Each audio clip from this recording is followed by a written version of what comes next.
Hey everybody, welcome back to the vlog. Thank you so much for joining me for tea time. Today we have a little bit of green tea with some black sage honey. This stuff is good, really good.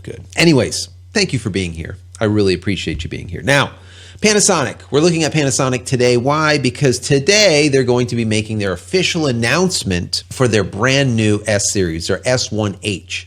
Now, we know a lot of people really enjoyed the S1 and the S1R, but there were some deficiencies that some people just couldn't get past. Now, a lot of the people that I work with shot with the Panasonic GH5, GH5S for a lot of their ad spots. Could be for a car commercial or whatever, 15-second, 30-second spots. Now, the GH5, GH5S really did it for them well, but they were always having an issue, and they would say, Joe, you know, just low light is such a problem. We have to bring in just a ton of light, and then we have focusing issues. We're having to shoot it manual because it really can't pull the focus properly, and it's going in and out and this type of thing. And they were hoping with the Panasonic S1 and the S1R, all this was going to be resolved.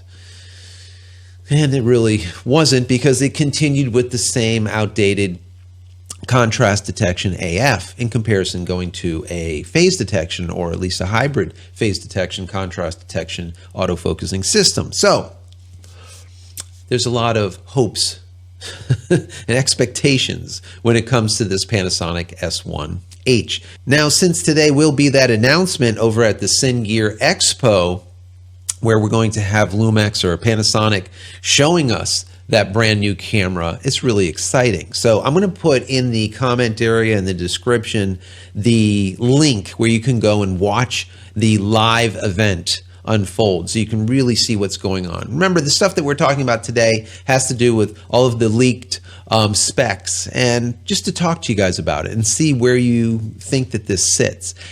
My thought was, is this going to be like a Canon C Series killer, you know, maybe a C100, C200 killer? Is this possible? Supposedly that this camera is going to have a brand new full frame sensor in it. It's going to be a different sensor, a new sensor compared to the S1 and S1R. Also, it's going to be able to record at 6K 24p as well as 4K at 60p internal to the camera. Not easy, guys. I'll get to something in just a minute. Now, also it's supposed to do recording of 10-bit 422 internal to the camera. Now, once again, now we're having 6K, we're having 60p, we're having 10-bit at 422. That's a lot to be able to handle. Now, of course, that 10-bit 422 will be 30p, and you'll be able to offload through HDMI externally 60p, which is great. Now, the question here is, with these type of specs, what are they going to do for heat distribution? I see this thing as just like a nuclear meltdown machine, all right? Now, I'm understanding that this box is going to be bigger, larger than the S1 and the S1R, which it really kind of needs to be, right? Because we need to be able to disperse all that heat if you're going to be recording that quickly, and that processor is going to be working that fast. Heat. That's always the big issue. It was the issue with Sony with their small cameras trying to do video. They were overheating a lot. Heat is always a problem. Now, Canon is one of those companies that fixed the problem with their C Series. How did they do it?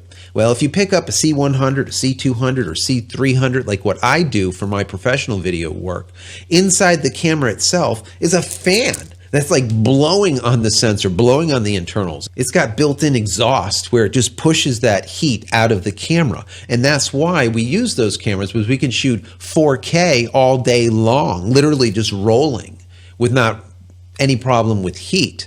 Now, will Panasonic be doing that? If they say that they're going to have a larger body, are they going to stick a fan in it? Okay. Or are they going to somehow just try to duct out that heat, disperse the heat in some other fashion? To be able to really compete, in my personal opinion, with the C Series, they're going to have to stick a fan in it if they're going to be able to push 422 10-bit. That's going to be a real feat to do internally and keep those temperatures down.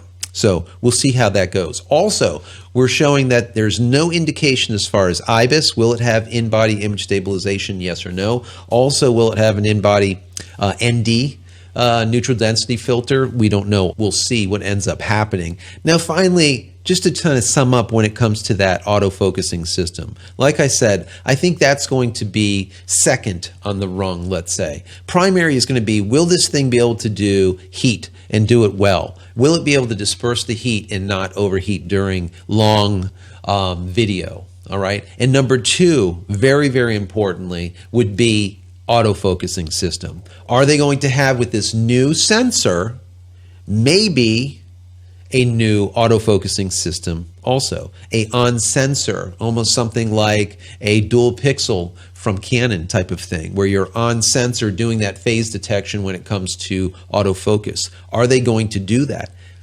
If you have a new sensor that is going to be available in this camera, they could do it if they want to, all right? And that would be pretty amazing. Now, supposedly the price is going to be about $5,000–$6,000, which makes sense considering this is going to be a cine camera. You know, it's going to be almost specifically for cinematography, right? Whereas the S1 and the S1R, which a lot of my folks wanted it to be a video camera, they were both basically photo cameras, and Panasonic even said so at the time of release. So this might be their video replacement, or their GH6 type of camera, but maybe even larger than a GH6, whereas a GH6 might be a lot, maybe half the price. We're dealing here with close to $5,000–$6,000, which is really akin to a C200. A C200 from Canon right now runs about $6,000. A C100 runs about $2,000. My opinion, the C100 at $2,000 is a steal, guys. That thing is a steal. Unbelievable. Anyways. So, do you think that this is going to be competition to the Canon, the C Series? Do you think that this is going to be a really great camera for Panasonic, and they're going to get the things that they got wrong before? Are they going to get it right this time? What do you think? Are you excited about this camera coming out? Are you a video guy that are looking at this like, wow, I need to buy this? So, I want to hear from you. As always, in the comment area, put all of your thoughts. Let's have this discussion. As I've always said, what I say here is basically this much as to what goes on this channel. The channel is all about community and you guys. You're the one that makes this channel fantastic. And I have to say thank you so much to all of the new folks out there that have come aboard. In the last 28 days, we had like 5,000 or 6,000 new subscribers, which is just a blessing to me. I cannot believe it. Anyways, as always, please, if you enjoy my content, throw me a big thumbs up. That would be awesome. And don't forget to smash that subscribe button so you can get all my content when it becomes available, and click the bell icon here. So when it is available, you'll be notified of it. And finally, head over to my website, JCristina.com, where you can find all the photography tools that I've invented for you and me over the years, and hopefully there's something there that you might like. And if there is, please pick it up and support me. That would be awesome. Really appreciate each and every one of you, and we'll see you in the next vlog. Take care, guys.